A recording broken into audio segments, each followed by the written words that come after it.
It's time for Prayer Life with Pastor Sam Adeosun. Explosive teaching and powerful prayer combined. Live.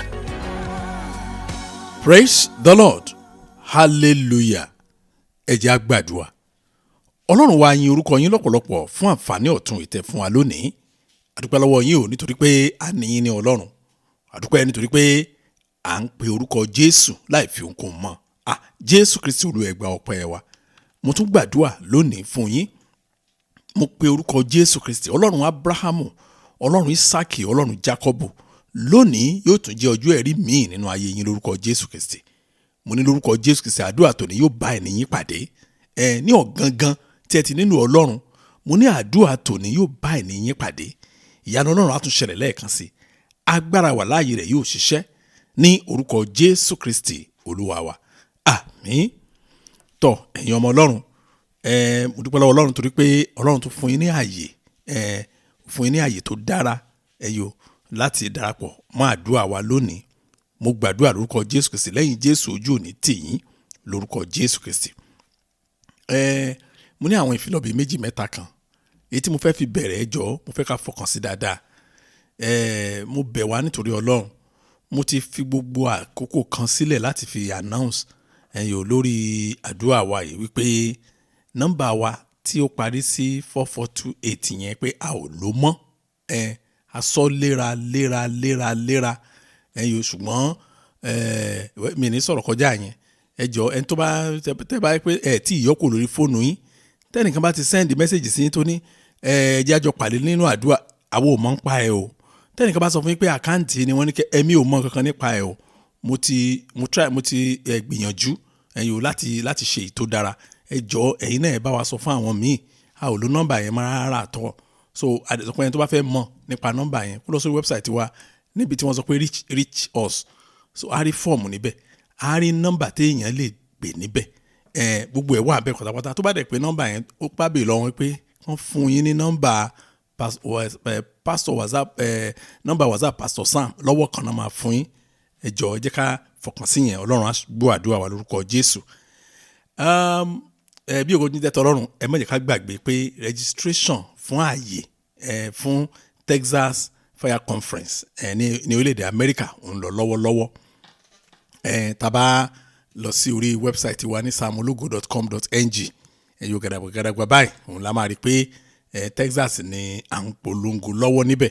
Ibi tí a dẹ̀ ti máa wá ààyè wọ̀, mo jẹ́ ti ṣàlàyé fún wa ìdí ẹ̀ tí a fi ní ìdí kí a rẹ́gísítà ká lè mọ iye àwọn ènìyàn tá máa fọkàn sí. Tá bá ti wọ orílẹ̀-èdè kan báyìí, ọgbọ́n tá máa ń kọ́kọ́ ta nìyẹn. Ó máa ń ràn wá lọ́wọ́ láti prepare fún subsequent programs. Lẹ́yìn yẹn má jẹ́ ká gbàgbé London Freedom Retreat ọlọ́jọ́ mẹ́ta èyí tá máa ṣe ní London. Ti Texas yẹn ẹ mọ̀ àti mùgbà tó máa wáyé, ti London yẹn náà àti mùgbà tó máa wáyé ẹ ti máa wò lórí amóhùnmáwòrán yín. Mo ti sọ́rí nígbà kan, àwọn kan wá padà béè lọ́wọ́ mi, ṣùgbọ́n mo lè fi tààtà ṣàlàyé fún yín pé ní ọdún tó ń bọ̀ mo ti confam ti Lagos Fire Conference ní Nàìjíríà lágbára Ọlọ́run. Even a ti confam oṣù ọ̀ngàn àtọjọ́. So on the 3rd of April 2026 lágbára Ọlọ́run Lagos Fire Conference ó máa wáyé. So àwọn tá a wà ní àwọn state tí ò jìnnà sí Lagos, Ọ̀ṣun, Ògùn, Ondo, àwọn yẹn náà ò jìnnà. Bẹ́ẹ̀ ni kò jẹ́ àwọn ìlú tí mo dárúkọ yẹn ò jìnnà sí Lagos rárá. Ọjọ́ kan péré ni, kò sí ẹni tó wà nílùú òyìnbó ló lè gba hòtẹ́ẹ̀lì, ṣùgbọ́n tó bá wà ní Nàìjíríà aago 7 láyé la máa bẹ̀rẹ̀. Téèyàn bá gbéra nílùú ẹ̀ láàárọ̀ á dé, á ṣe program yẹn tán, á padà sí gáràjì, á tún padà sílé ẹ̀. Bẹ́ẹ̀ ni, ṣùgbọ́n ìrìn àjò yẹn kò tó ìbùkún tí ó máa farahàn bẹ́ẹ̀ ní orúkọ Jésù Kristi. Mo sì lè sọ fún wa lọ́dún tó ń bọ̀ náà, wọ́n ń sọ fìrìfìrì Manchester àwọn orílẹ̀-èdè kan kún lágbára Ọlọ́run. Ẹ jẹ́ á wọnú àdúrà wa lọ. Iṣẹ́ àṣeyọrí, a successful project. Bí mo dẹ̀ ṣe sọ yẹn, mo gbàdúrà tá a bá rí iṣẹ́ kankan nínú ayé yín tó yẹ kó ti ṣe àṣeyọrí lórúkọ Jésù nínú àdúrà yìí, Ọlọ́run yóò mú gbogbo iṣẹ́ nínú ayé yín ṣàṣeyọrí lórúkọ Jésù Kristi. Ẹ wò ó, má jẹ́ kí n tàn yín. Ọ̀nà kan tí ọ̀tá ayé yín tàbí àwọn aláìgbàgbọ́ tó yí yín ká tí wọ́n lè fi mọ̀ pé ọlọ́run alààyè ni ẹni ń sìn o. òun ni nígbà tí tọ́lọ́run bá ṣàṣeyọrí iṣẹ́ nínú ayé yín yẹn pé gbogbo iṣẹ́ táwọn yẹn ti rò bíyà kò ní ṣeé ṣe tọ́lọ́run bá ṣe wẹ́jẹ́ àwọn tó gbóyìnbó á pariwo wọn ní this can only be God. bẹ́ẹ̀ ni mo sọ fún yín nígbà tí ọlọ́run bá ṣe iṣẹ́ àṣeparí nínú ayé ènìyàn òun ni orúkọ ọlọ́run máa ń di àyìn lógo nínú ayé ẹ wò ó àwọn iṣẹ́ àṣeyọrí kan wà tí ọlọ́run máa ń ṣe nínú ayé yẹn tó jẹ́ pé a ṣe in a record time yẹn ni pé a ṣe ní àkókò tó yá ju ìgbà tí wọ́n fọkàn sí lọ. àwọn sì náà ó dàbí àtàn máa gbéṣẹ́ ilé fún èèyàn tó ní ìgbàlẹ̀ máa parí iṣẹ́ ilé yẹn alọ́dún kan ni nígbà tó máa dé oṣù keje ó ti parí ẹ̀ ó ti deliver ẹ̀ yẹn ni pé ó parí ẹ̀ in a record time. so bẹ́ẹ̀ náà ni iṣẹ́ àṣeyọrí ṣe máa ń sábà jẹ́ nígbà tí ọlọ́run bá dáwọ́ lé iṣẹ́ nínú ayé ènìyàn. mo gbàdúrà gbogbo àwọn abandon project gbogbo pátá tí ọlọ́run ti bẹ̀rẹ̀ ní orúkọ Jésù Kristi kí a tó parí àdúrà yìí ọlọ́run á sign contract ẹ̀ pátápátá fún àṣeparí ẹ̀ lórúkọ Jésù Kristi. ẹ jẹ́ kí n fi kí nìkan hàn wá nínú ìwé Nehemiah chapter 6 verse 16 mi ní Jeremiah o Nehemiah ó ní mo pè é. ẹ wo mo rí ọ̀rọ̀ kan níbẹ̀ ó lágbára púpọ̀. Bíbélì sọ pé ó ní nígbà tí àwọn ọ̀tá wa gbọ́ èyí nígbà tí àwọn ọ̀tá wa tí wọ́n gbọ́ èyí àti gbogbo àwọn orílẹ̀-èdè tí ó yí wa ká ní ìrẹ̀wẹ̀sì oh God kí ni wọ́n gbọ́ gan ẹ gbọ́ kí lẹ́rìí mọ̀ tán gbọ́. wọ́n gbọ́ pé Ọlọ́run ṣe iṣẹ́ àṣeyọrí iṣẹ́ àṣeparí ó ṣe nínú ayé wọn. oh my God. wọ́n gbọ́ wípé Ọlọ́run ṣiṣẹ́ àṣeyọrí ó ṣe tán pátápátá nínú ayé wọn. nígbà tí wọ́n á gbọ́ ńkọ́ ẹ jẹ́ n parí ẹ̀kẹ́ lè mọ nǹkan tó ṣẹlẹ̀. ó ní nígbà tí àwọn ọ̀tá wa gbọ́ èyí àti gbogbo àwọn orílẹ̀-èdè tí ó yí wa ká ní ìrẹ̀wẹ̀sì mú ojú wọn nítorí wọ́n wòye pé iṣẹ́ yìí parí pẹ̀lú ìrànlọ́wọ́ Ọlọ́run wa. oh my God. mo ń sọ tí Ọlọ́run bá ṣe iṣẹ́ àṣeparí nínú ayé ènìyàn tó bá ṣe iṣẹ́ àṣeyọrí tó tún ṣe tán pátápátá aláìgbàgbọ́ á sọ pé Ọlọ́run ló lè ṣerú ilé tí kọjá ìmọ̀ àti agbára ènìyàn. ohun tó ṣẹlẹ̀ nìyẹn sí arákùnrin yẹn ohun tó ṣàlàyé ẹ̀ nìyẹn. tọ́lọ̀ bá dẹ̀ ṣe àṣeyọrí iṣẹ́ nínú ayé kìrìsìtẹ́nì ojú ọ̀tá máa rẹ̀wẹ̀sì o ẹ̀rí ojú wọn máa cool bí ìgbà tí wọ́n ti fín tábà ojú wọn máa cool ìgbà tí wọ́n ti mutí yó pé kò ní sí ẹ̀rín lójú wọn ojú wọn máa heavy ntí bẹ́ẹ̀ lè try àti sọ́ńbẹ̀ nìyẹn. ibi tí mo ti fẹ́ ká bẹ̀rẹ̀ àdúrà wa nìyẹn á sọ fún Ọlọ́run Jésù Olúwa ẹ fún ọwọ́ mi ní àṣeyọrí kí gbogbo àdáwọ́lé mi máa yọrí sí rere. àṣẹ ni àdúrà tó ní o ẹ fẹ́ máa pàṣẹ sí ìṣẹ̀dá yín á lè gbọ́ o. ẹ gbà mo sọ fún yín lórúkọ Jésù mo ní ìṣẹ̀dá yín gbogbo àṣẹ tẹ́ ẹ bá pa fún lónìí ó máa gbọ́ lórúkọ Jésù. Oh Lord, give success to my hands so that whatever I lay my hands on will prosper. Jésù Olúwa ẹ fún ọwọ́ mi ní àṣeyọrí ẹ fún ọwọ́ àwọn ọmọ mi ní àṣeyọrí kí gbogbo àdáwọ́lé wa kó máa yọrí sí rere. ẹ jẹ́ á gbàdúrà bẹ́ẹ̀ ní orúkọ Jésù Ọlọ́run ayérayé mo gbàdúrà Olúwa ẹ fún ọwọ́ mi ní àṣeyọrí kí gbogbo àdáwọ́lé mi máa yọrí sí rere. Olúwa ẹ fún ọwọ́ àwọn ọmọ mi ní àṣeyọrí kí gbogbo àdáwọ́lé àwọn ọmọ mi máa yọrí sí rere. ẹ fún ọwọ́ aya mi ní àṣeyọrí kí gbogbo àdáwọ́lé rẹ̀ kó máa yọrí sí rere. ẹ fún ọwọ́ ọkọ mi ní àṣeyọrí kí gbogbo àdáwọ́lé rẹ̀ bẹ́ẹ̀ ṣe máa gbàdúrà yẹn nìyẹn. Olúwa ẹ fún ìdílé mi ní àṣeyọrí kí gbogbo àdáwọ́lé wa kó máa yọrí sí rere. ó yẹ máa sọ fún Ọlọ́run bẹ́ẹ̀ ẹ pàṣẹ èyí tẹ́ ẹ bá fi máa sọ̀rọ̀ òdì sí ayé yín ẹ lo àǹfààní láti pàṣẹ ayọ̀ sínú ayé yín. ẹ dẹ̀ rí pé ó ṣe máa rí nìyẹn ẹ kàn rí pé bí bá ṣe ń dáwọ́lé báyìí á dẹ̀ máa yọrí sí rere. Olúwa Ọlọ́run ayérayé mo gbàdúrà ẹ fún ọwọ́ mi ní àṣeyọrí kí gbogbo àdáwọ́lé máa yọrí sí rere. gbọ́ àdúrà Jésù Kristi Olúwa wa. ó yẹ kẹ́yìn náà mọ̀ gẹ́gẹ́ bí kìrìsìtẹ́nì nígbà tẹ́ bá ń struggle láti rí àṣeyọrí ẹ mọ̀ bóyá inú ọ̀tá ti máa ń dùn tó ni. In fact gan ẹlòmíì tó bá wá láti wá sympathize gan inú ẹ̀ ò dùn inú ẹ̀ ń dùn sí àìní àṣeyọrí yín ni. má ṣe o wọ́n á máa sọ lẹ́yìn ẹni àwa gan tá a lọ ṣọ́ọ̀ṣì àwa gan tá a gbàdúrà ayé wa dá wọn gbàdúrà wọn lọ kò rí nǹkan tán rí mú bọ̀ nbẹ ẹ rí bọ́kàn wọn ṣe máa rí nìyẹn nígbà tí ọmọ Ọlọ́run ò bá ní àṣeyọrí ibi tá a kà lẹ́ẹ̀kan yẹn project tí wọ́n ń sọ̀rọ̀ ẹ̀ yẹn 52 days ní bẹ́ẹ̀ sọ wọ́n fi parí ẹ̀ o ṣùgbọ́n ẹlòmíì tí ò bá ní òye ohun tó ṣẹlẹ̀ ń bẹ̀ yẹn kò ní mọ bọ́rọ̀ yẹn ṣe lágbára tó ní Nehemiah yẹn chapter 6 verse 15 ibẹ̀ náà ti confam ọjọ́ tí wọ́n fi kọ́lé yẹn wọ́n ní so the wall was finished on the 25th day of Elul in 52 days. Wọ́n sọ ọjọ́ tó parí wọ́n wá calculate ọjọ́ tán bẹ̀rẹ̀ sí ọjọ́ tó parí ó jẹ́ 52 days less than 2 months. Now mo ní ẹni tí ò bá ní òye ohun tó ṣẹlẹ̀ ń bẹ̀ yẹn kò ní mọ bọ́rọ̀ yẹn ṣe lágbára tó. Ṣé ẹ rí ògiri tí wọ́n tún mọ yẹn ó ti wà in ruins ó ti di àlàpà ó fi 150 years di àlàpà. Wọ́n ní 52 days náà fi parí ẹ̀ 150 years ó jẹ́ around 54,750 days ó ní ògiri yẹn tó fi wó lulẹ̀ pátápátá tó fi di àlàpà tó fi di pé kò ṣeé lò mọ́ wọ́n dẹ̀ bẹ̀rẹ̀ sí tún mọ́ láti bẹ̀rẹ̀ wọ́n dẹ̀ mọ́ within 2 weeks.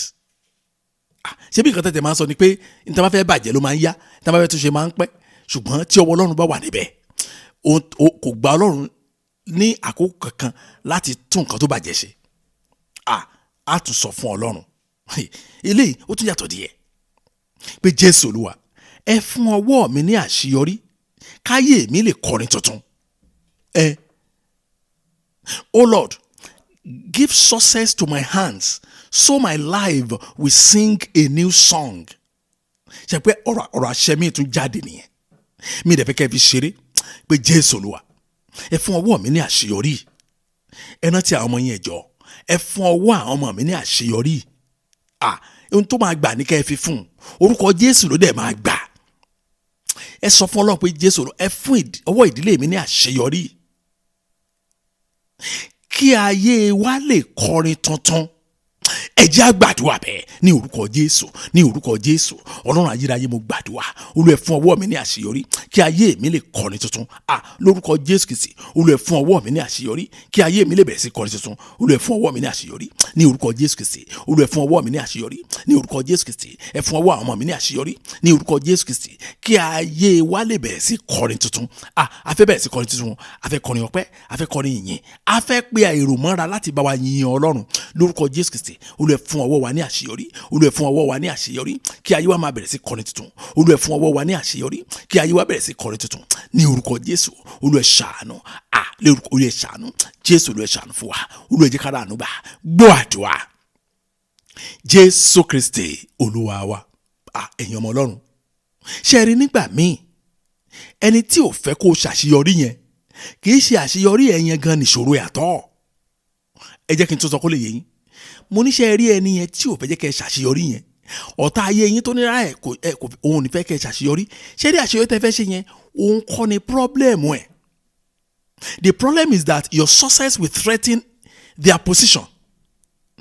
Ibi tí ìṣòro wà gangan ni wípé ṣé rí àṣeyọrí yín yẹn ó máa jẹ́ kẹ́sẹ̀ wọn mì lórí ipò wọn ó máa gbá wọn sẹ́gbẹ̀ẹ́ wọn ò dẹ̀ fẹ́ jẹ́ kí kẹ́kẹ́ gbá wọn sẹ́gbẹ̀ẹ́ àṣeyọrí nìkan òun dẹ̀ lè gbá wọn sẹ́gbẹ̀ẹ́ wọn ò dẹ̀ nígbà kọ́rọ̀ mi lè yé yín dáadáa gbogbo alámọ̀ ọ̀rọ̀ Dáfídì àti ọba Sọ́ọ̀lù pé Sọ́ọ̀lù jẹ ọba yẹn èmi ò rò pé ìyẹn ni ìṣòro ọba pé Dáfídì jọba ìyẹn kọ́ ni ìṣòro ọba Sọ́ọ̀lù rọ mi ìgbàgbọ́ bẹ́ẹ̀ ṣùgbọ́n ìṣòro ọba Sọ́ọ̀lù ni wípé tí Dáfídì bá lọ di ọba pẹ́rẹ́ ẹsẹ̀ ń ti mì nìyẹn ìjọba wọn ti gbàjọba lọ́wọ́ nìyẹn ó farahàn ní ọ̀rọ̀ tó sọ bọ̀tà àwọn èèyàn ní òfiyèsí àwọn olùkà Bíbélì gàárì wípé kì í ṣe pé Dáfídì fẹ́ jọba ò ní problem ẹ̀ ni pé tó bá jọba yẹn tó bá pọ̀ possible kí Sọ́ọ̀lù jọba kí Dáfídì wá jọba tiẹ̀ síbòmíì ìbá má sí problem ṣùgbọ́n the moment David become a king he know that he will lose his position ó mọ̀ pé òun á sọ ipò òun nù ó mọ̀ pé àwọn ọmọ wọn á sọ ipò wọn nù sí ayérayé ó farahàn nígbà tí Dáfídì tó ṣẹ́gun Gòláyátì tán tí wọ́n wá ń kọrin ìṣẹ́gun ń bọ̀ padà sílùú àwọn obìnrin ló dá wàhálà yẹn lẹ̀, ẹ má bínú ẹ̀yin ìyá wa, wọ́n láìkí orin gan, ẹ̀yin orin, àwọn orin ọ̀tẹ́dẹ̀ ń fara hàn nínú àwọn orin. Now ẹ jẹ́ ká kà á ná 1 Samuel chapter 18 verse 6-9, kásáré ka ẹsẹ̀ mẹ́ta yẹn. Mo fẹ́ kó yé wa dáadáa ní ká lè mọ̀ wípé ìjọba Sọ́ọ̀lù yẹn gangan ló wà threatened, kì í ṣe àṣeyọrí Dáfídì kan ló ń wò, ìjọba tiẹ̀ ó mọ̀ pé ẹsẹ̀ òun ti fẹ́ mì.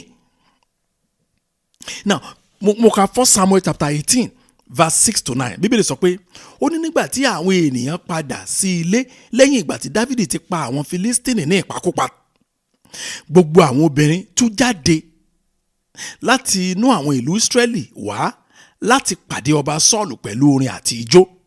Ṣùgbọ́n gbogbo àwọn bàtà àwọn jagunjagun tí wọ́n wọ̀lú, ọba gbọ́dọ̀ lọ pàdé wọn torin tìlù tíjó, wọn sọ pé wọ́n ti ṣẹ́gun o. Làwọn obìnrin wa, oh God, làwọn obìnrin wa náà bẹ̀rẹ̀ orin tó lágbára. Wọ́n ní pẹ̀lú orin ayọ̀ àti tamborí àti ohun èlò orin olókùn. Nígbà tó di ẹsẹ̀ keje bẹ́ẹ̀ sọ pé wọ́n á ṣàlàyé orin yẹn, ẹ̀yin náà wo lyrics orin nítorí Ọlọ́run. Ó ní bí wọ́n ti ń jó bẹ́ẹ̀ ni wọ́n ń kọrin pé Sọ́ọ̀lù pa ẹgbẹ̀rún tirẹ̀, Dáfídì sì pa ẹgbẹgbàárùn ní tirẹ̀. Ẹni pé Sọ́ọ̀lù pa thousands ni, but Dáfídì pa tens of thousands. Òun kàn pààyàn lọ ní ẹ̀rí. Bí Sọ́ọ̀lù ṣe ń gbọ́ ọ̀rọ̀ yẹn ní ẹsẹ̀ kẹjọ bí sọ pé Sọ́ọ̀lù sì bínú gidigidi. Yẹ́rí bẹ́ẹ̀ ọ̀rọ̀ náà sì korò létí rẹ̀ pé ẹ̀wù bó ṣe interpret orin yẹn. Ó ní wọ́n ti gbé ògo fún Dáfídì pẹ̀lú ẹgbẹ̀ẹ́gbàárùn. Ó sì wí pé ṣùgbọ́n èmi pẹ̀lú ẹgbẹ̀rún kan. Ẹ wá sọ̀rọ̀ kan táwọn èèyàn fiyèsí. Ó wá ní kí ló kù tí kì í bá ṣe ìjọba mi. Gẹ́tì bẹ̀yẹn. Sọ́ọ̀lù wá ní okay so nǹkan tó ń sọ báyìí ni wípé ṣẹ́rí Dáfídì tó ṣẹ́gun yẹn tó pa Gòláyátì yẹn, ayọ̀ Sọ́ọ̀lù ni, àṣeyọrí yẹn kọ́ ni problem ẹ̀, ayọ̀ ẹ̀ ni. Sọ́ọ̀lù ló ní gbogbo ògo yẹn torí òun lọ́ba, ṣùgbọ́n ní táwọn obìnrin lọ kọ pẹ́rẹ́ yẹn ó ti mọ̀ pé ipò tòun ti wà threatened. Ó ní so 1,000 no ascribe fẹ́mi, tens of thousands no ascribe fún Dáfídì. Ó ní ó tàn, kí ló tún kù tó fẹ́ gbà báyìí, ìjọba ló kù tó gbà lọ́wọ́ mi, position yẹn ló fẹ́ gbà. So ipò ọ̀pọ̀lọpọ̀ àwọn tí ó ní ọ̀tá tí wọ́n fẹ́ kàn ṣe àṣeyọrí yẹn kì í ṣe pé ẹ kọ́lé, kò kan wọ́n pé ẹ kọ́lé, ṣùgbọ́n pé ẹ máa kọ́ ilé tó bíi ti ilé wọn, táwọn èèyàn ní máa wọlé wọn pé àánú fámìlì bọ̀dá Ṣọlá onílé ẹ̀ dáa jù, ẹ̀yin wá fẹ́ kọ́ tí ẹ̀yin wá fi mansion láhàn. Ṣé ẹni sẹ́ni ti yan òpin gbà mí, ẹni tó ní ilẹ̀ òun lẹ́yìn wá gbé ìwé plan tí tó jẹ́ mansion. Kì í ṣe pé ẹ kọ́lé ní problem ẹ̀, ṣùgbọ́n kò ní iyì tí wọ́n fún tẹ́lẹ̀ pé ilé ẹ̀ ló dáa jù ní family, ó ti fẹ́ bọ́ lọ́wọ́ ẹ̀. Òun ló ṣẹlẹ̀ sí ọba Sọ́ọ̀lù yìí ni mo fi sọ pé kì í ṣe àṣeyọrí yín ó ní problem ọ̀tá nígbà míì, ṣùgbọ́n tẹ́ bá ṣe lọ ṣàṣeyọrí yẹn ipò wọn máa wà threatened. Òun tó ṣẹlẹ̀ sí ọba Sọ́ọ̀lù nìyẹn. Ẹ jẹ́ ká sọ fún Ọlọ́run, ẹ pe orúkọ Jésù dáadáa. Ọ̀rọ̀ àṣẹ náà ń tẹ̀síwájú ni o pé bí ọ̀tá àṣeyọrí mi fẹ́, bí ọ̀tá àṣeyọrí mi kọ̀, màá ṣàṣeyọrí lórúkọ Jésù. Jẹ́ pé mo ní ọ̀rọ̀ àṣẹ ni àdúrà tó ní. Ẹ wo Ọlọ́run ti fún yín ní authority láti lò ó. Tẹ́ ẹ bá lò ó kò sí nǹkan tó lè ṣẹlẹ̀. Ẹ gbọ́dọ̀ lo authority yẹn lónìí. Ẹ dẹ̀ rí ọwọ́ Ọlọ́run tó Ọlọ́run fún wa ní orí ọ̀fẹ́ àṣẹ. Ọlọ́run ní ká pàṣẹ fóun nípa ìpè nípa àti ṣe ọwọ́ òun. If the enemy of my success like it or not, I will be successful in Jesus' name. Ọlọ́run mi o. Bí ọ̀tá ayé mi bá fẹ́ bí wọ́n kọ̀, màá ṣe àṣeyọrí lórúkọ Jésù. Ṣe pé ọ̀rọ̀ àṣẹ nìyẹn. Ẹ má sọ tìbẹ̀rù. Ẹ sọ bí ìgbà tó jẹ́ pé ẹ̀yin ni gbogbo agbára wà lọ́wọ́ ẹ̀. Ọlọ́run hand over agbára ilé lọ́tẹ̀ bá dẹ̀ lo agbára yẹn ó máa wà bẹ́ẹ̀ ni o. Bí ọ̀tá àṣeyọrí ayé àwọn ọmọ mi bá fẹ́ bí wọ́n kọ̀, àwọn ọmọ mi á ṣàṣeyọrí lórúkọ Jésù. Ẹ jẹ́ á gbàdúrà bẹ́ẹ̀ ní orúkọ Jésù, ní orúkọ Jésù. Ọlọ́run ayérayé mo gbàdúrà, bí ọ̀tá ayé mi bá fẹ́ bí wọ́n kọ̀, lórúkọ Jésù máa ṣàṣeyọrí. Bí ọ̀tá ayé àwọn ọmọ mi bá fẹ́ bí wọ́n kọ̀, àwọn ọmọ mi á ṣàṣeyọrí, lórúkọ Jésù wọ́n á ṣàṣeyọrí. Bí ọ̀tá ìdílé mi bá fẹ́ bí wọ́n kọ̀, ìdílé mi á ṣàṣeyọrí, a ó ṣàṣeyọrí ní orúkọ Jésù Kristi. Bí ọ̀tá ayé mi bá fẹ́ bí wọ́n kọ̀, wọ́n ṣàṣeyọrí. Ẹ jọ̀ọ́ ẹ máa sọ fún Ọlọ́run, ẹ pàṣẹ fún ìṣẹ̀dá yín. Ọlọ́run ló dá yín náà. Ó yẹ kò yẹ kí ẹnìkan sọ fún yín pé Ọlọ́run ló dá yín. Ó yẹ kẹ́ ẹ ti gba assurance yẹn before today pé ìṣẹ̀dá Ọlọ́run nìyín. Ẹ wá pàṣẹ pàṣẹ fún yín gẹ́gẹ́ bí ìṣẹ̀dá Ọlọ́run yẹn pé bí ọ̀tá ayé yín bá fẹ́ bí wọ́n bá kọ̀ ẹ máa ṣàṣeyọrí ẹ máa ṣàṣeyọrí torí pé tí Dáfídì gbàgbọ́ nìyẹn pé irọ́ o bí Sọ́ọ̀lù fẹ́ bó kọ̀ ibi tí Ọlọ́run fẹ́ lè máa débẹ̀ ó yẹ máa sọ fún Ọlọ́run bí ọ̀tá ayé bá fẹ́ bó kọ̀ máa ṣàṣeyọrí gbọ́ àdúrà Jésù Kristi Olúwa wa ẹ̀yin ọmọ Ọlọ́run mi ní gbàgbé láíláí ọ̀rọ̀ kan tí pásítọ̀ kan jẹ́wọ́ ẹ̀ fún wa ó ti pẹ́ gan-an a ti máa lọ bí 9 years báyìí a ti máa lọ bí ọdún 9 tí wọ́n ti jẹ́wọ́ ẹ̀ kì í ṣe pé wọ́n á mú invite wọn wọ́n kàn pè mí ní pé ẹjọ́ ṣe wà lẹ́jọ́ Thursday mi ò dẹ̀ mọ nǹkan tí ó fẹ́ ṣẹlẹ̀ mo ní bẹ́ẹ̀ ni sà torí mo mọ̀ wọ́n dáadáa kì í ṣe first time nìyẹn tán ti wá sọ́dọ̀ mi wọ́n dẹ̀ wá adẹ̀jókòó wọn náà fẹ́ rí mi kí ló ṣẹlẹ̀ wọ́n ní pásítọ̀ kan wà ní ṣọ́ọ̀ṣì wọn olùdásílẹ̀ ṣọ́ọ̀ṣì làwọn náà wọ́n láwọn ní pásítọ̀ kan lábẹ́ wọ́n ní ṣe mo rí pásítọ̀ táwọn ní lábẹ́ yẹn àwọn pé ní nǹkan bí ọ̀sẹ̀ méjì sẹ́yìn àwọn aṣàlàyé ọ̀rọ̀ kan fún pé obìnrin kan ó wá fẹjọ́ ẹ̀ sùn wọn kí lóbìnrin yẹn sọ pé pásítọ̀ yín ṣe àwọn dáàdì yẹn wá sọ pé pásítọ̀ tó ń ṣe lábẹ́ wọn yẹn obìnrin yẹn wá fẹjọ́ sùn àwọn wípé ó fẹ́ rèépù wọn nígbà tí wọ́n lọ sọ́dọ̀ ẹ̀ fún àdúrà mo ní ṣe pásítọ̀ yín ṣé kò tí ì níyàwó ni wọ́n ló níyàwó ó bí ọmọ méjì pásítọ̀ yín níyàwó ó dẹ̀ bí ọmọ méjì obìnrin dẹ̀ làwọn ọmọ méjèèjì then ẹ wá ń sọ ń sìn pé ẹnìkan wá gbàdúrà lọ́dọ̀ ẹ̀ tó tún jẹ́ obìnrin ó fẹ́ rèépù ẹ̀ mo lókè sà mo ní mò ń bá yín fọkàn bá ọ̀rọ̀ yín lọ àwọn dáàdi pásítọ̀ yẹn wá sọ fún mi pé àwọn sọ fún pásítọ̀ wọn tó ń ṣe lábẹ́ wọn pé kó má wọ́rì pé àwọn ti yanjú ọ̀rọ̀ yẹn àwọn ti pa ọ̀rọ̀ yẹn mọ́lẹ̀ wọ́n ní ṣùgbọ́n o tó bá lọ tíra láti fi sọ kó fẹ́ tẹ̀sẹ̀ àgẹ̀rẹ̀ fẹ́ ṣe kinní kan ọ̀rọ̀ lè wú jáde o ṣùgbọ́n àwọn ti pa náà mọ́lẹ̀ ọ̀rọ̀ yẹn ò ní túmọ̀ sí mi rárá ibi tán parí ọ̀rọ̀ sí yẹn mo mọ̀rọ̀ gbọ́ gan kò ní túmọ̀ rárá mo ní ẹ̀sà ẹ̀ pa náà mọ́lẹ̀ wáì kílẹ̀ ok tẹ́ bá pa náà mọ́lẹ̀ kílẹ̀ pé pásítọ̀ yẹn fún tẹ́ sọ fún tí bẹ́ẹ̀ ti pa náà mọ́lẹ̀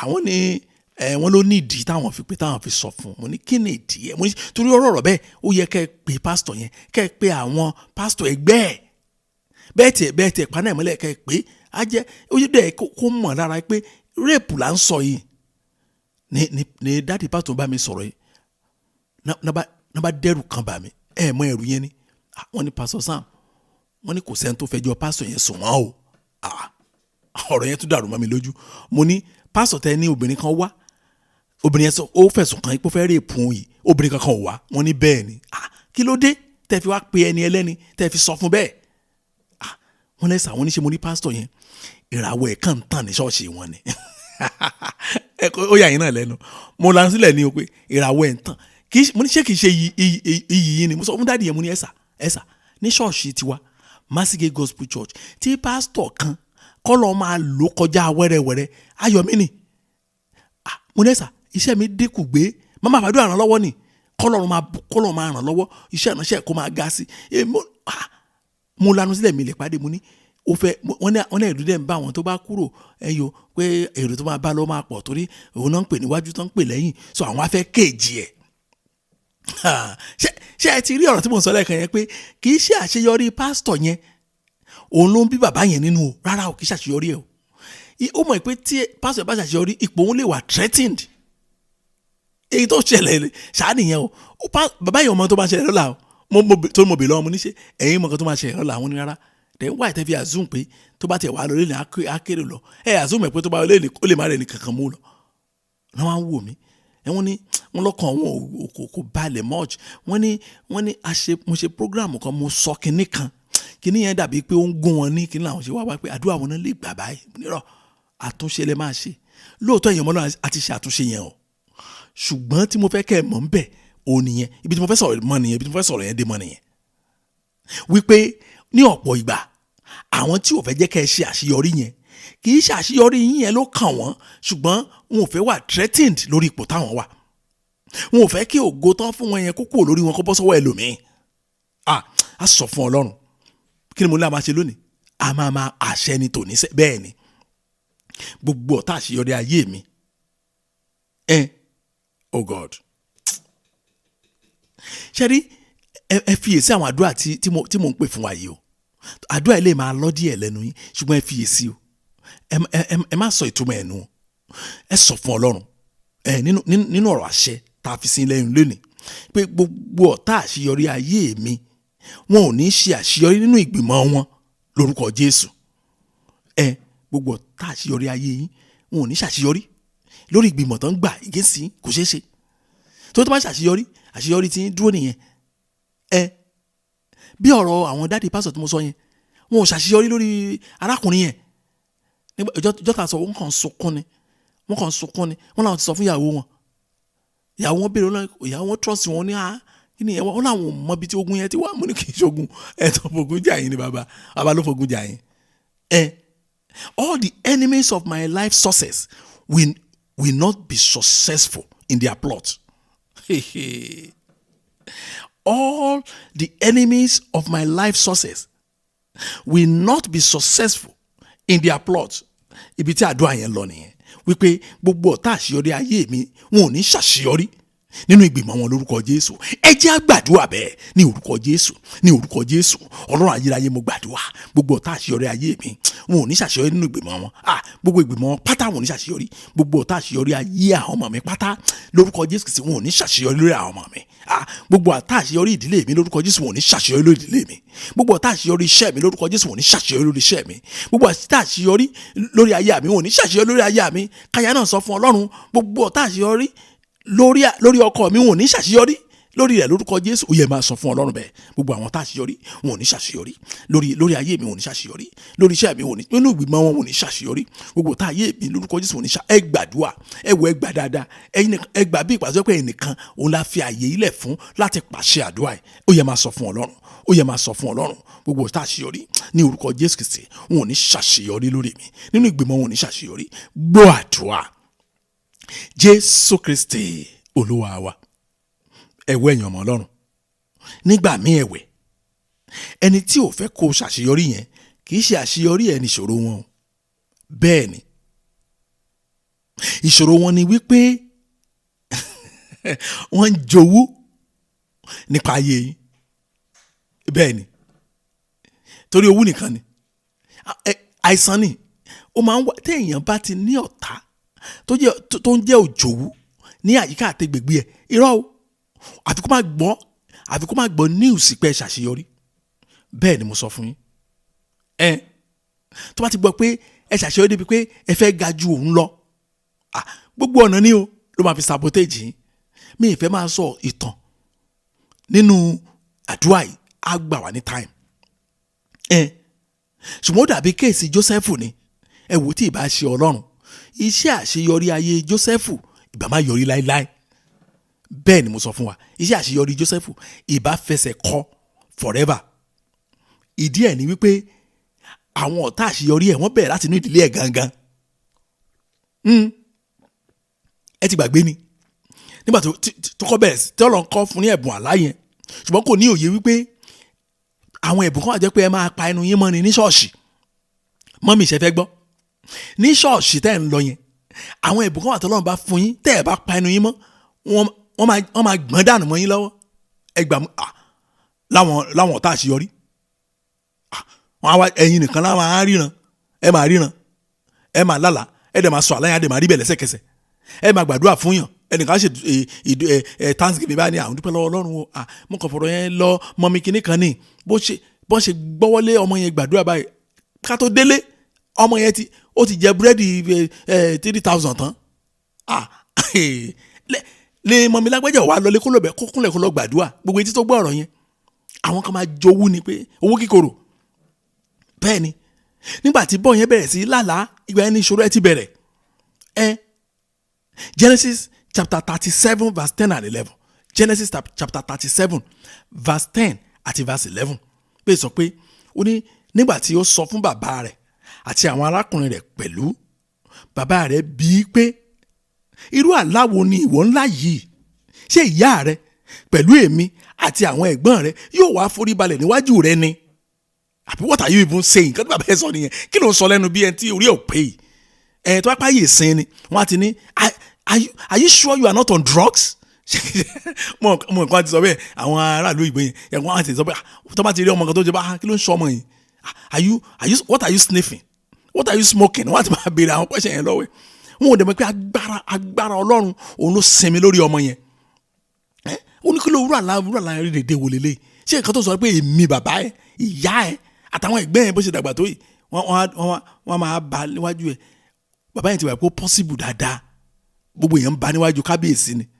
ó ti gbàgbé kò yé verse 11 ibẹ̀ gangan ni wàhálà yẹn ti ń bẹ̀rẹ̀ àwọn arákùnrin rẹ̀ sì ń ṣe ìlara rẹ̀ pẹ̀lú ṣùgbọ́n bàbá rẹ̀ pa ọ̀rọ̀ náà mọ́ lọ́kàn rẹ̀ abẹ́rẹ́ àwọn arákùnrin wa envious torí pé ìgbà míì ọ̀tá àṣeyọrí wa òwú ló fà á tàbí mo sọ lẹ́ẹ̀kan ọ̀tá àṣeyọrí wa nígbà míì àṣeyọrí wa ò kàn wọ́n position wọn ló wà threatened tán fi gbógun ti àṣeyọrí wa ṣùgbọ́n nígbà míì ẹ̀wẹ̀ ọ̀tá àṣeyọrí wa kì í ṣe ọ̀rọ̀ ìyẹn tó ṣe wọ́n ni pé owó wà nù ayé wọn ò kàn fẹ́ kẹ́nìkan bẹ́tà wọn ni wọn ò nígbà ó wà níbi iṣẹ́ dáadáa ó wà nù ìjọ rírí ni ó wà nù ṣọ́ọ̀ṣì o pásítọ̀ òun ni wọ́n ń pè ní dádì òun ni gbogbo dádì gbogbogbò a máa jowú pásítọ̀ abẹ́ tó pé pásítọ̀ abẹ́ Ọlọ́run dá ẹ̀bùn lú ó dẹ̀ ti gbàgbé pé kò sẹ́ tó ní monopoly agbára Ọlọ́run ó ti gbàgbé bẹ́ẹ̀ pé kò sẹ́ni tí Ọlọ́run sọ pé ẹ̀tàn ni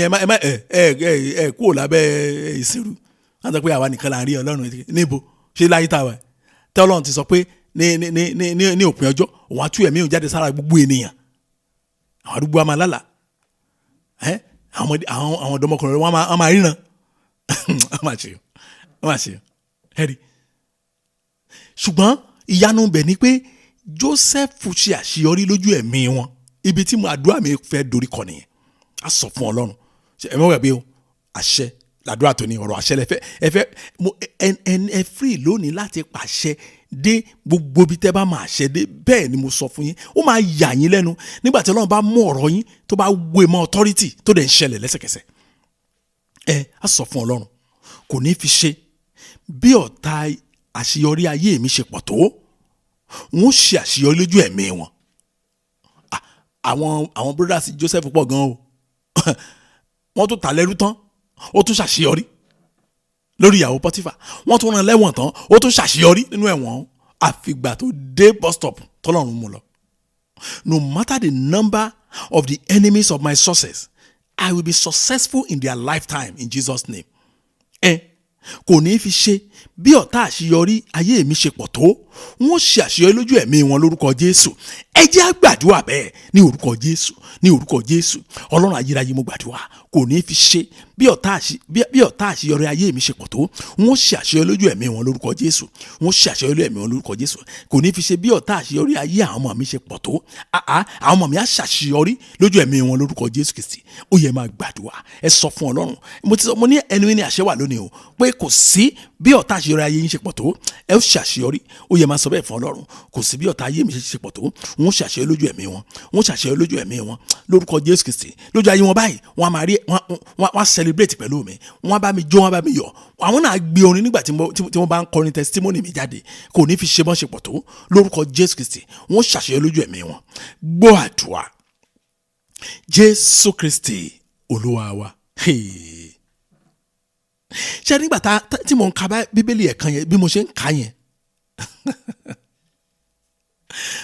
mo tún rí àṣírí kan níbẹ̀ mi ò rí tẹ́lẹ̀ o ṣùgbọ́n mo ṣe that's why kò sẹ́ni tó béèrè question lọ́wọ́ mi láyé a ní ẹ̀hún kíní kan ò yé òun ìwé ẹ jẹ́ ká lọ kà á torí ìgbà míì tá a bá ti ń kà yẹn gangan yẹn ọ̀rọ̀ á ṣe ọ̀rọ̀ á tún jáde pé wow ẹ tún nǹkan tó tẹ́ ẹ̀ mọ́ tó ń túmọ̀ kíní yìí sí bẹ́ẹ̀ ni kí ni mo ní ẹ̀mí mímọ́ tó ń taná sí tí mo rí ẹ rí wípé àwọn èèyàn wọ̀nyí tí wọn ò fẹ́ jẹ́ kí Joseph ṣe àṣeyọrí yìí ǹjẹ́ jẹ́ mọ̀ pé tí wọ́n jàlé lórí kò tí ì ṣẹlẹ̀ kò tí ì ṣẹlẹ̀ o àlá ló sì sọ o àlá lásán ló sì sọ o pé òun lálàá báyìí wọ́n lè bẹ̀rẹ̀ sí ṣe lára ìgbà náà ti bẹ̀rẹ̀ sí plot against ẹ̀ wọ́n gbógun tì í nítorí nǹkan tí ò tí ì ṣẹlẹ̀ ẹ máa gbọ́ so nǹkan tó wá sọ báyìí ni pé ọmọ tí a kọ́kọ́ á ṣe graduation ṣáájú ọmọ tèmi now graduation ò tí ì wáyé o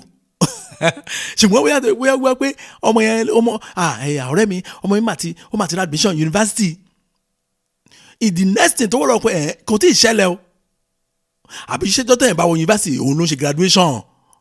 Ó ní so ohun tó sọ báyìí ni pé ọmọ tí ẹ̀yẹn bó ọmọ mi ṣe jùlọ tó yẹn ọmọ tí aṣáájú ọmọ tèmi ṣe graduation.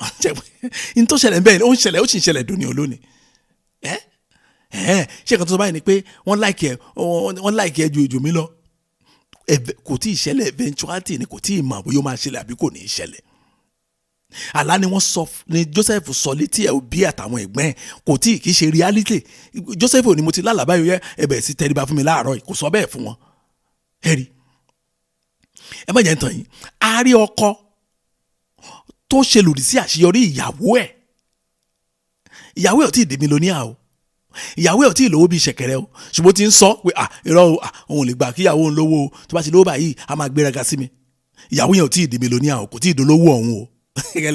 Kẹ́ lè mọ̀ bí ọ̀rọ̀ yẹn ṣe lágbẹ́ tó ẹ kẹ́ múra sí àdúrà yẹn tó. Wọ́n máa sọ fáwọn èèyàn mo ní ẹ wò ẹ má bọ́dọ̀ ara yín sí nǹkan tẹ́nikẹ́ni lè ṣe sí yín. Irọ́ o eléyìí má lè pa mí eléyìí má lè gbàṣẹ́ lọ́wọ́ mi eléyìí má lè ẹ wò ẹ careless lórí nǹkan tí ẹlòmíì lè ṣe. Ibi tí concern ayé yín gbọ́dọ̀ wà òun ni wípé kí ni ìdúró yín pẹ̀lú ẹ̀yin àtọlọ́run. Báwo ni ìbáṣepọ̀ ẹ̀yin àtọlọ́run ṣe rí ṣó dánmọ́ níwájú ọlọ́run àti ìyẹn mo fi ń da yín lójú tàdá tí ìbáṣepọ̀ ẹ̀yin àti ọlọ́run bá dánmọ́rán àyẹ̀ ń gá sí anybody. Ẹ gbà mí sọ fún yín kò sẹ́ni tó matter mọ́ all other things are immaterial. Èyí tán kàn sọ fún mi pé àwọn ọ̀tá tí ẹ jẹ́ látàwọn ọ̀tá ti ń gbàdúrà yìí ẹ rí gbogbo àwọn àdúrà tá ń gbà àwa ló dojúkọ ṣùgbọ́n kìrìsìtẹ́nì òde òní ò kì í ṣe bẹ́ẹ̀ o tó máa fẹ́ gba 10 prayer points ọ̀tá ló máa dojúkọ láyé wọn kí ló ṣàyè tàwọn fúnra that's why àtàyè kìrìsìtẹ́nì mi ò ṣe tí ò ṣe tẹ̀síwájú o ọ̀tá ni ṣá àwọn tí ò jẹ́ kí n jẹun ọmọ àwọn tí ò jẹ́ kí ọmọ mi jẹun mi àwọn tí ò jẹ́ kí n jẹun ọkọ àwọn tí ò jẹ́ kí n jẹun àbúrò unnecessary things. So concern yìí ò sí mbẹ̀ yẹn o concern yìí wà bẹ́ẹ̀ fẹ́ bẹ́ẹ̀ kọ̀ ọ̀tá máa wà bẹ́ẹ̀ fẹ́ bẹ́ẹ̀ kọ̀ ẹni tó máa jowú yín máa wà bẹ́ẹ̀ fẹ́ bẹ́ẹ̀ kọ̀ ẹni tí ò ní fẹ́ kẹ́ gbérí máa wà so kẹ́ ẹ lè gbádùn ayé yín láìpẹ́ wọn ò kàn yín ohun tó kàn yín ní ìbáṣepọ̀ yín pẹ̀lú ọlọ́run wa. Ẹ sọ àdúrà yẹn gbà pé kò ní í fi ṣe bí ọ̀tá àṣeyọrí ayé mi ṣe lágbára tó jẹ̀bílẹ̀ kan bọ́ ṣe pọ̀ tó lásán kò ní í fi ṣe bọ́n ṣe lágbára tó wọ́n ṣe àṣeyọrí ní ojú ẹ̀mí wọn lórúkọ Jésù. No matter how powerful the enemies of my success are, I will be successful in their lifetime in Jesus' name. Kò ní fi ṣe bí ọ̀tá ayé mi ṣe lágbára tó kò ní fi ṣe bí ọ̀tá ayé àwọn ọmọ mi ṣe lágbára tó kò ní fi ṣe bí ọ̀tá ìdílé mi ṣe lágbára tó a ó ṣe àṣeyọrí lójú ẹ̀mí wọn lórúkọ Jésù. Ẹ jẹ́ á gbàdúrà bẹ́ẹ̀ ní orúkọ Jésù ní orúkọ Jésù. Ọlọ́run ayérayé mo gbàdúrà kò ní fi ṣe bí ọ̀tá ayé mi ṣe lágbára tó ní orúkọ Jésù Kristi wọ́n ṣe àṣeyọrí lójú ẹ̀mí wọn. Ẹ jọ̀ọ́ ẹ sọ bẹ́ẹ̀ fún Ọlọ́run ẹ má dákẹ́ àdúrà yìí mo sọ fún yín pé àkókò àṣẹ la wà yìí àdúrà tó ní pátá a máa pa láṣẹ ni tó kọ́ lọ́n fún wa ní authority lónìí pé ó yá àṣẹ yẹn ni ká ẹ lò lẹ́nìí o àṣẹ yẹn la dé máa lọ pé kò ní fi ṣe o bí ọ̀tá àṣeyọrí ayé mi ṣe lágbára tó ní orúkọ Jésù Kristi wọ́n ṣàṣeyọrí lójú ẹ̀mí wọn kò ní fi ṣe bí ọ̀tá àṣeyọrí ayé àwọn ọmọ mi ṣe lágbára tó àwọn ọmọ mi yóò ṣàṣeyọrí lójú ẹ̀mí wọn in fact wọ́n á gba invitation wọ́n wá o wọn ò wá o ìyẹn ò kàn wá wọ́n á ṣàrí invitation yẹn sẹ́ẹ̀ pé kò ní fi ṣe bí ọ̀tá àṣeyọrí ayé mi ṣe lágbára tó ní orúkọ Jésù Kristi wọ́n ṣàṣeyọrí lójú ẹ̀mí wọn. Gbọ́ àdúrà Jésù Kristi Olúwa wa. Ẹ̀yin ọmọ Ọlọ́run nígbà míì ẹni tí ò fẹ́ kó o ṣàṣeyọrí yẹn kì í ṣe àṣeyọrí ẹ ò ní ṣòro ẹ. Ó mà ṣe o. Èyí tó jẹ́ problem ẹ̀ ni pé wọn ò fẹ́ jẹ́ ká yọrí ìrìn àjò ayé wa sínú àṣeyọrí. Kétí wọ́n má ti gbọ́ ni o ẹ gbà bó sọ fún yín o àwọn tá ayé ènìyàn bíi kétí wọ́n má ti gbọ́ ni tán tètè wọ́n bá ṣẹ́ni àwọn kìsẹ́ náà kì í fura rárá tọ́ mo pe mọ́mì kan ní ó ti lọ bí ṣé kò ti lọ ọdún méjì bẹ́yẹn 2023 ó ti lọ bí ọdún méjì ẹ̀ ṣe mo ní mọ́mì ṣe mọ̀ pé àbúrò yìí òun ló mú yín wá ṣọ́ọ̀ṣì wa wọ́n ní bẹ́ẹ̀ ni àwọn ni wọn kì í ṣe ọmọ ìyá ọmọ bàbá wọn kàn pé àwọn ní sísítà ni ọ̀rẹ́ ni wọ́n but wọ́n ti wá wọnú ara wọn mo ní ẹ ṣọ́ra fún ẹ ṣọ́ra gan o mo ní mi ní sọ́jú bẹ́ẹ̀ lọ, mo ní ẹ̀mọ́ díẹ̀ tí mi ṣe ní sọ́jú bẹ́ẹ̀ lọ, ọmọ ṣọ́ọ̀ṣì wa lẹ́yìn méjèèjì. Ẹ̀yin tẹ́ ẹ bá fẹ́ dáwọ́lé nǹkan kan ẹ má jẹ́ kó mọ̀, mo bẹ̀ yín, mo dẹ̀ dákẹ́ ẹnu mi, ẹ̀yin ọmọ Ọlọ́run. Nígbà tó di ọ̀sẹ̀ kan lẹ́yìn ìgbà yẹn, àmọ́ mi yẹn padà bá mi, wọ́n lẹ́skísà, wọ́n ní àpẹtẹ ti sọ̀rọ̀ yẹn, wọ́n ní ṣe làwọn gbèdè fún ọlọ́gbà táwọn délé, àwọn discuss ẹ̀ pẹ̀lú ọkọ wọn sọ wípé ṣé ó rántí ọ̀rọ̀ tó ń sọ fún un nígbà tí òun kọ́kọ́ rí ọ̀rẹ́ ẹ̀ yẹn pa tó ní sísítà ẹ̀ ni, òun wá ní ìjọ wedding wa kò sí ń bẹ̀, wá ní ọ̀rẹ́ ni, so ẹ ti lose contact tipẹ́, ẹ tún wá padà pàdé ẹ̀yọ́ ó ló ń ṣe òun rántí ọ̀rọ̀ tó sọ, ó lé òun rántí mọ̀ báyìí ló ń sọ, òótọ́ mà ní pé tó o bá fẹ́ ṣe kankan má má jẹ́ kó mọ̀, ẹ wo ẹ̀yàn ọmọ Ọlọ́run. Nígbà tí mọ́mì yìí àtọkọ ẹ̀ tí wọ́n wá tu owó mi ìjọ pé àwọn fẹ́ ralẹ̀, wọ́n fẹ́ bẹ̀ẹ̀ sí kọ́lé ní ìlú Èkó, wọn ò sọ fún. Iṣẹ́ yẹn ti lọ pátápátá, wọ́n ti fẹ́ parí ẹ̀ kó tó mọ̀ tú ẹnìkan nígbà tó gbọ́. Tẹ́ bá rí ìjà tó jà, gbogbo èèyàn gan mọ̀ pé ṣó kọjá pé ẹjọ́ ní ọ̀dọ̀ wa mi ìmọ̀dọ̀ yín ní ìlú òyìnbó yẹn o, Amẹ́ríkà mi ìmọ̀dọ̀ yín o, UK mi ìmọ̀dọ̀ yín o, ẹ̀yọ́ Canada kò yé mi o, ẹ̀yọ́ òótọ́ tó wà ń bẹ̀ nìyẹn, Europe mi ò mọ̀ bẹ́ẹ̀ ṣe ń ṣe o, ní Arab mi ò mọ̀ o, ẹ̀yọ́ ní kílọ̀ tí ń pè South America kò yé mi o. Ṣùgbọ́n kinní kan tó yé mi ní ìlú tèmi ń gbé yìí ni wípé táwọn èèyàn bá fẹ́ ṣe irú iṣẹ́ bẹ́ẹ̀ wọn kì í sọ fún yàn, olójú ẹni tó máa sọ fún bẹ́ẹ̀ ni ní Nàìjíríà wa kéèyàn fẹ́ bẹ̀rẹ̀ iṣẹ́ ilé kíkọ́, olójú ẹni tó máa sábà mọ̀, ẹlòmíì àti ẹ̀ ti parí ilé ẹ̀ káwọn yẹn tó mọ̀ ìpín kọ́lé lọ. So ìyẹn ò kì í ṣe new thing pé wọn ò sọ fún. Tẹ́ ẹ bá rí ìjà tó jà, níjọ́ Sunday after service kan ó dẹ̀ ń fẹjọ́ mọ́mì yẹn sùn mí, church wa làwọn méjì lọ, ó fẹjọ́ ẹ̀ sùn mí, ó dẹ̀ ń sunkún. mo á rẹ́rìn jẹ́ èmi bí ògbọ́dọ̀ sọ pé mo mọ̀, mo á rẹ́rìn mu ni ẹ̀ ló mà ṣé ó kọjá pé ọ̀rẹ́ yín kọ́lé wọn òun àtọkọ ẹ̀ kọ́lé wọn sọ fún yín ni, ó ní kò kọjá ẹ̀ ó ló dùn mí dénú egungun ni, bá a ṣe jọ rìn tó dùn mí dénú egungun ni, mo ní kò dùn yín dénú egungun mà, wọn ò sọ fún mi tó wọ́n fẹ́ ṣàṣeyọrí ni, wọn wá ṣọ́ọ̀ṣì wa wọn náà ò torí ẹ má bínú ṣe èmi ẹ̀ pé ẹ bú mi ẹ free ọlọ́ọ̀ ẹ̀ṣẹ̀ mi mo bá jẹ́ ọ̀rọ̀ ti sọ ògo ni fọ́nà lókè ọ̀rọ̀ ṣùgbọ́n èmi ò kì í cover ibi òótọ́ tó wà ń bẹ́ẹ̀ nìyẹn. Ó dàbí ọ̀rọ̀ pásítọ̀ tí mo sọ fún yín lẹ́ẹ̀kan, mo pe pásítọ̀, mo pe ara pásítọ̀ abẹ́ẹ̀sì, nǹkan bàbá ọ̀rọ̀ tán dáàdì sọ fẹ́ jẹ́ irọ́ ni, ẹ̀yìn bàbá ló ṣẹlẹ̀ àwọn náà wà ń bẹ̀, mo sọ fún wọn nǹkan tó máa ṣe nìyẹn. Ẹ mọ̀ díẹ̀ mi ì fẹ́ bá wọn pín nínú ìjìyà wọn, òótọ́ ni mo sọ fún wọn ní àbí àìfẹ́ kó ṣàṣeyọrí, ṣé èdè ló ti ń sọ fún yín àṣeyọrí ìgbésẹ̀ ẹ̀ ni kí lè ń bọ̀ láti bẹ̀, kò sọ fún mi mọ́. Ìjọ náà lè wà ṣọ́ọ̀ṣì wa mọ́, inú mi dẹ̀ dùn pé irọ́ o kì í ṣàwọn ọmọ ìgbé ni mò ń wá, àwọn tó ṣetán àti gbọ́ ọ̀rọ̀ Ọlọ́run, àwọn tó ṣetán tá a lè jọ kó ẹsẹ̀ àwa méjèèjì tá a lè jọ ẹ̀yọ tíjọ́ tí ìlú tó rin tá a fi máa wọ ìjọba ọ̀run, ẹ̀yọ àwọn those who are teachable ti get here. So it's not really about àwọn mọ́ 5 million ló lọ ṣọ́ọ̀ṣì wa kí ló kàn pẹ̀lú gbogbo wọn yẹn. Àìmọye àwọn tí pásítọ̀ kan sọ ní national TV ní Nàìjíríà yìí, mi ti bá dárúkọ pásítọ̀ yẹn oyún inú mọ́, ó lẹ́mìí Ọlọ́run sọ pé kò ń dúró sẹ́nu gate campground ni wọn ní kò ní báwọn yẹn ṣe ń wọlé, olówó wa sọ fún un pé àmọ́ èlò rò pé ó máa wọ ìjọba nínú àwọn tó wọlé, ó lóun bú sẹ́kún ni, ó ní ìgbà tó ń rí máàkì èrò lọ báyìí ó lóun lè kàyé àwọn tó lè wọ ìjọba ọ̀run bẹ́ẹ̀, ó lóun bú sẹ́kún ni. Èmi ò fẹ́ rí iṣẹ́ ìrànṣẹ́ burúkú báwọn irọ́ o, mi lórúkọ Jésù mi kò ní ṣẹlẹ̀ ẹ rí. So nígbà míì bẹ́ẹ̀ ó máa ń rí bẹ́ẹ̀ pé àwọn ọ̀tá ayé wa wọn ò fẹ́ ká parí ìrìnàjò ayé wa sínú àṣeyọrí, fẹ́ kọ́ pọ̀lọpọ̀ parí ẹ̀sìn regret, ẹlòmíà náwó náà gànìgànì iṣẹ́ yẹn ló máa kú sí lórúkọ Jésù Kristi, ikò ní jẹ́ ìpín yín lórúkọ Jésù. Ẹ̀yọ́ irú ẹ̀ṣẹ̀ nínú ìgbé ayé Jóòbù dáadáa, ẹni tó lọ́n fa ìyẹlẹ fún Sátánì ló lé lórí, lórúkọ Jésù Ọlọ́run nígbà Sátánì láàyè láti mú ìpinnu rẹ̀ ṣẹ nínú ayé yín lórúkọ Jésù Kristi.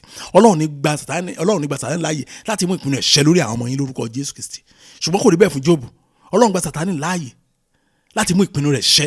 Àánú Ọlọ́run ni tọ́lọ́ bá kàánú ẹ̀ kúrò, ẹ rí i pé èèyàn kòròǹfò lè yàn, ẹ rí ọ̀rọ̀ Jóòbù ti kúrò ní from grass to grace, from grass to nothing, ẹ rí àwọn the best friend tó ló wá lò ní kẹ́ ẹ bá mọ̀ pé àwọn èèyàn ò fẹ́ jẹ́ kí èèyàn parí ìrìn àjò ayé èèyàn sínú àṣeyọrí o.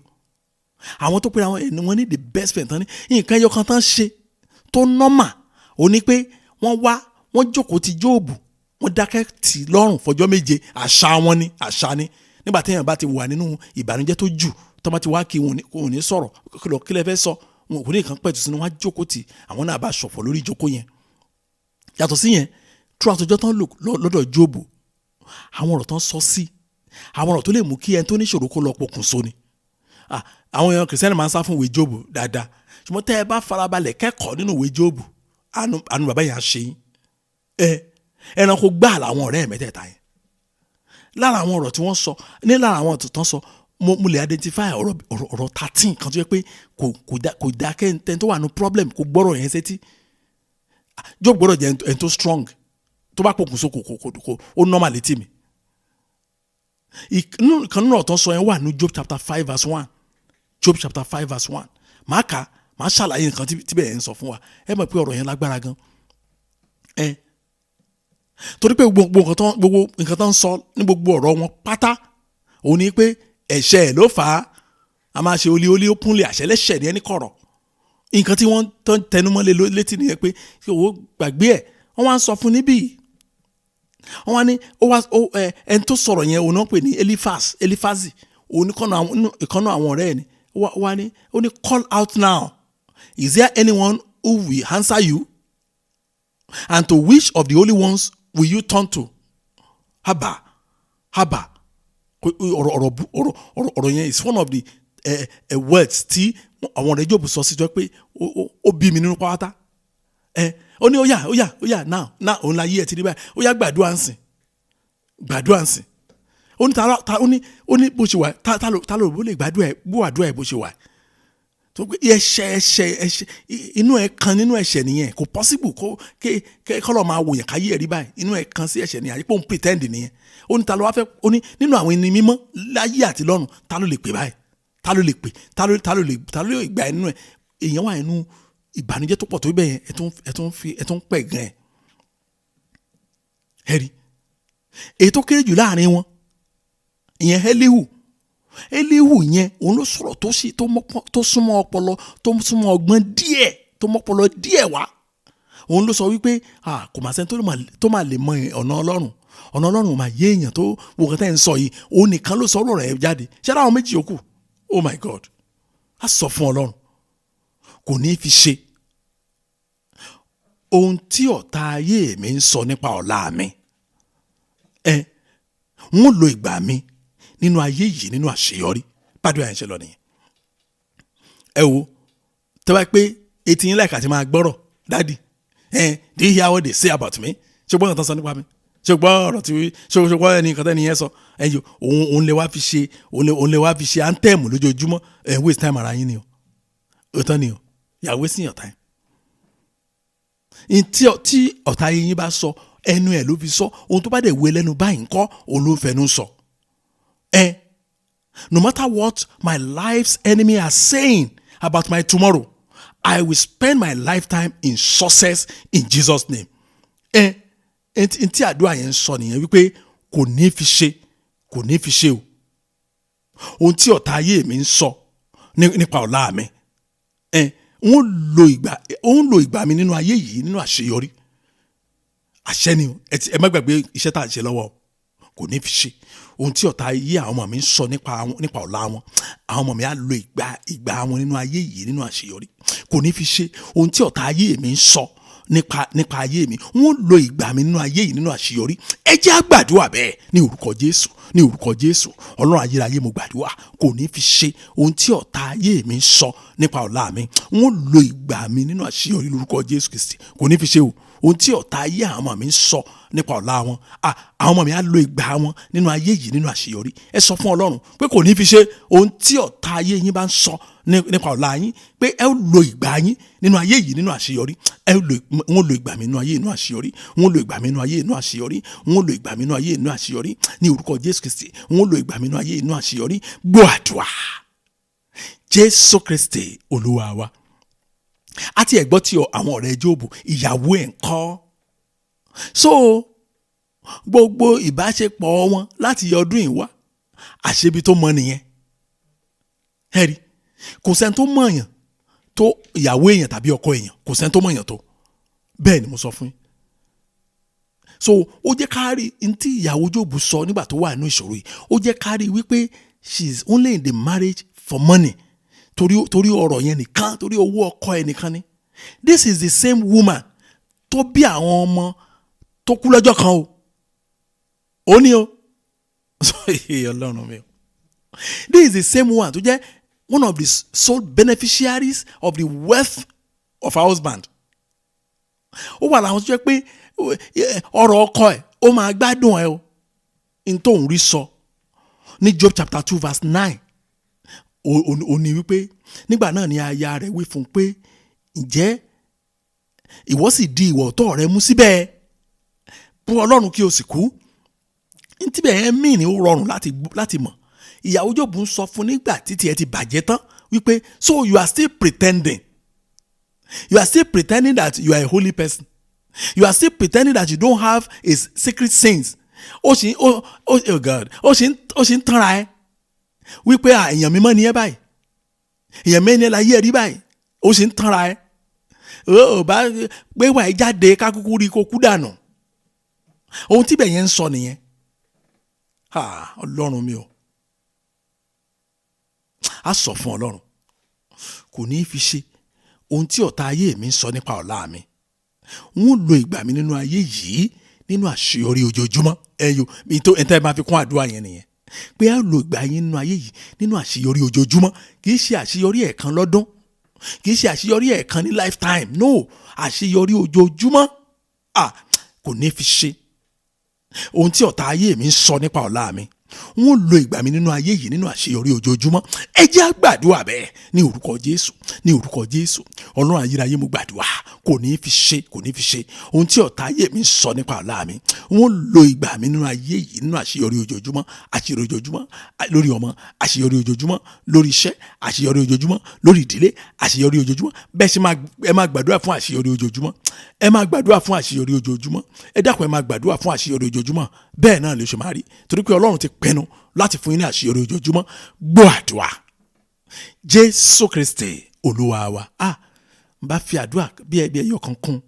Ṣùgbọ́n wọ́n sọ fún mi pé àsìkò ti lọ. Oh my God. Ẹ jẹ́ ká lọ sínú àdúrà àánú wa. Ibi la ti ń béèrè àwọn ṣé ìbéèrè yín lónìí ẹ ṣe ní àṣẹ ni o. Ẹ má ṣe ní ẹ̀bẹ̀ tàbí ìṣìpẹ̀. Mo ní Ọlọ́run fún wa ní orí ọ̀fẹ́ láti pàṣẹ lónìí. Ẹ jẹ́ kí ìbéèrè yín lónìí náà tún jẹ́ àṣẹ. Ẹ pàṣẹ fún ìṣẹ̀dá yín, ẹ pàṣẹ fún ọwọ́ yín, ẹ pàṣẹ fún iṣẹ́ yín, ẹ pàṣẹ fún ayé àwọn ọmọ yín, ẹ pàṣẹ fún ẹ̀kọ́ wọn, ẹ pàṣẹ fún àṣeyọrí fún wọn. Ẹ dárúkọ wọn fún Ọlọ́run. Ẹ má dúró, ẹ má gbàdúrà. Ẹ má dúró, ẹ má bẹ̀bẹ̀, ẹ má ṣìpẹ̀. Ẹ má sọ tàṣẹtàṣẹ. Ẹ má sọ fún Ọlọ́run. Ẹ má bá Ọlọ́run sọ̀rọ̀. Ẹ má bá ayérayé ní orúkọ Jésù. Mo sì fún yín ní ìṣẹ́jú kan sí o. Ẹ gbàdúrà sí Ọlọ́run. Ẹ bẹ̀bẹ̀ fún àṣeyọrí yẹn. Ẹ bẹ̀bẹ̀ fún àṣeyọrí. Kò ní fi ṣe o. Ẹ fẹ́ ọ̀tá lẹ̀ sí tiwọn. Kò ní fi ṣe ohun tó ń sọ. Kò ní fi ṣe ohun tó ń rò. Kò ní fi ṣe ohun tó ń ṣe. Àṣeyọrí yín kó dájú ní orúkọ Jésù Kristi. Ó yẹ máa gbàdúrà. Ẹ máa gbàdúrà. Ẹ dákun. Ẹ̀yin tẹ́ bá ń gbàdúrà yìí. Tẹ́ ẹ bá ní nǹkan kan ní kọ̀rọ̀ tó yàtọ̀ sí orúkọ Jésù. Ẹ lọ dà sí gbókò. Ó máa kó bá yín ni kò lè ràn yín lọ́wọ́. Bẹ́ẹ̀ ni mo sọ fún yín. Mo ń sọ nítorí pé ohun tí mo mọ̀ ní ó máa ṣe. Mo gbàdúrà pé Ọlọ́run yóò fún yín ní òye, yóò ṣí ní láti ṣe bẹ́ẹ̀. Ó yẹ máa gbàdúrà. Ẹ máa bẹ̀bẹ̀, ẹ máa ṣìpẹ̀, ẹ máa béèrè. Ẹ máa gbàdúrà, ẹ gbà tọkàntọkàn. Ẹ rí i pé ìyanu ojúkojú á tún farahàn. Ìyanu ẹsẹ̀kẹsẹ̀ ẹ tún bẹ̀rẹ̀ sí rí. Oh God, ẹ tún gbọ́ ẹ̀rí o. Ojoojúmọ́ làwọn gbọ́ ẹ̀rí tiwa o. Ẹ máa gbàdúrà. Gbọ́ àdúrà. Jésù Kristi Olúwa wa. Ẹ jẹ́ á gbàdúrà. Ọlọ́run wa yin orúkọ yín lọ́pọ̀lọpọ̀ fún àǹfààní tẹ́ fún wa lónìí. Àǹfààní ńlá. Àǹfààní àṣẹ. Ẹni ká pàṣẹ.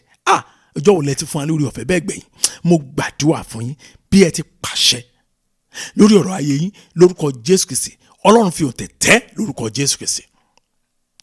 Mo sọ lẹ́ẹ̀kejì sínú ayé yín pé mo ní bí ẹ ti pàṣẹ lórí ọ̀rọ̀ ayé yín Ọlọ́run fi òǹtẹ̀ lù ní orúkọ Jésù Kristi. Mo sọ lẹ́ẹ̀kẹta o. Mo ní orúkọ Jésù Násárẹ́tì. Ọlọ́run Abraham, Ọlọ́run Isaac, Ọlọ́run Jacob. Bí ẹ ti pàṣẹ lórí ọ̀rọ̀ ayé yín ní orúkọ Jésù Kristi Ọlọ́run fi òǹtẹ̀ lù lórúkọ Jésù Kristi. Ẹ̀rí yóò tẹ̀lé àdúrà yín. Mo ní ẹ̀rí ńlá ó tẹ̀lé àdúrà yín. Ẹ̀rí léraléra, ẹ̀rí ojoojúmọ́ ní orúkọ Jésù Kristi yóò tẹ̀lé àdúrà yín lórúkọ Jésù Kristi. Tó pé ẹ máa ṣe àṣeyọrí ojoojúmọ́. Tí ẹ bá dẹ̀ ti ní àṣeyọrí ojoojúmọ́, ẹ̀rí ojoojúmọ́ á máa tẹ̀lé. Bẹ́ẹ̀ ni ó ṣe yí lórúkọ Jésù Kristi. Ọ̀rọ̀ yín ò ní di ọ̀rọ̀ yín ò ní kú sọ́nà ẹ̀yin òbí àjọ yẹn, ni pé pọ́jẹ́tì ayé yín kò ní dákú lọ́nà lórúkọ Jésù Kristi. Bọ́lá ti ń bẹ tẹ́mi ẹ̀mẹ́ láàyè, Ọlọ́run á mú ayé yín tẹ̀síwájú. Ẹ ó ṣe àṣeyọrí, àwọn ọmọ yín á ṣàṣeyọrí, ọkọ yín á ṣàṣeyọrí, aya yín á ṣàṣeyọrí, ìdílé yín á ṣàṣeyọrí, iṣẹ́ yín á ṣàṣeyọrí. Gbọ́ àdúrà ní orúkọ Jésù Kristi Olúwa wa. Àmín. Jẹ́ kí Jésù Kristi Olúwa wa fẹ́ mọ́ ti Ọlọ́run àti ìdàpọ̀ tí ẹ̀mí mọ́ kó máa bá wa lọ. Kọ́lọ́run kó mú yín ṣe àṣeyọrí, àti ẹ̀yin àti àwa a ó jọ yìn Ọlọ́run pẹ́ títí ní orúkọ Jésù Kristi Olúwa wa. Àmín. Praise the Lord. Hallelujah. Thank you and God bless you.